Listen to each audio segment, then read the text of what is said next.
The doctor in front of your name. So when can I book a session with you? Because that's the real tea. Like when, or like, are you taking client? No, okay. You, oh my gosh, my head is spinning right now. It's just so much information. I hope y'all are writing this down because you're gonna need this later.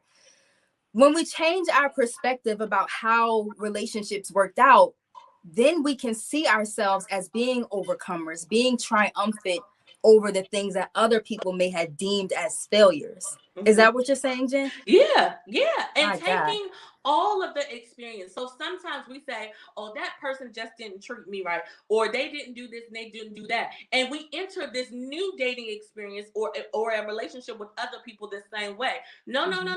It was two of y'all in that relationship. So we evaluate, what could I have done better? Right? And what could what do I want in a partner from what I have experienced in the past? What happens is we don't learn the lessons. So we keep repeating the same test with different partners because we ain't got it yet. We don't have it yet. We don't have it yet. It's not just showing up confidently. It's not just I'm the best thing since sliced bread. That may be a little bit true, but it's to refine who you are so that you can be a better version for yourself and for your potential partners in the next experience or the last experience, right? Your forever partner, right? It's not just to say what they did and what happened and how they mistreated you. No. What on both ends, what could I have done better? Could I have been more patient? Mm-hmm. Could I have been more communicative? Could I have been more understanding, right?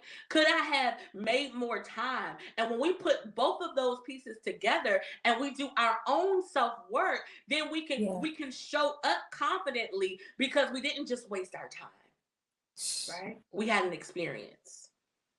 It was all an experience. It was all an experience. Oh my goodness. I got to listen to this podcast myself because I feel like you're reading me on my own podcast, but it's cool though, Jen. Like it's cool. So you kind of alluded to this in your response from my previous question. So when discussing things like imposter syndrome, I feel like that's something we often talk about and think about in spaces of professionalism, whether it's like school or work or what have you. But we don't really talk about it when it comes to being in these dating spaces and how we often can feel like imposters or not good enough. And I'm wondering, like, how can we kind of overcome imposter syndrome while dating? One of the things is we have to find people that are safe for us. When you're in a safe space, it's easier for you to unmask your vulnerabilities, right? You don't have to pretend to be something that you're not. When one, you know who you are and you know you know what you offer. Yeah. When I know who I am, I know what I do well. And I also know the opportunities in which I need to improve on, right? That comes with the self-work. So when you have someone or when you're dating quality people that have the qualities that you desire, number one, you need to look for safety. So when you're not at your best self, you can say, this is something that I would like to work on, right? So when we talk about showing up confidently, it's not, again, I'm amazing and I do everything right.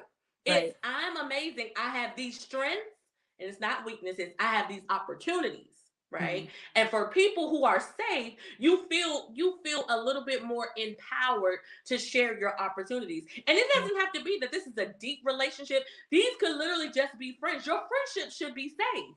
And with safe people, you can kind of unmask and say, this is some of the things that I'm working on. And it doesn't have to be like a spill out session. It can come up in conversation when we're learning about each other, when we're learning what we like and what we don't like. First of all, you have to get rid of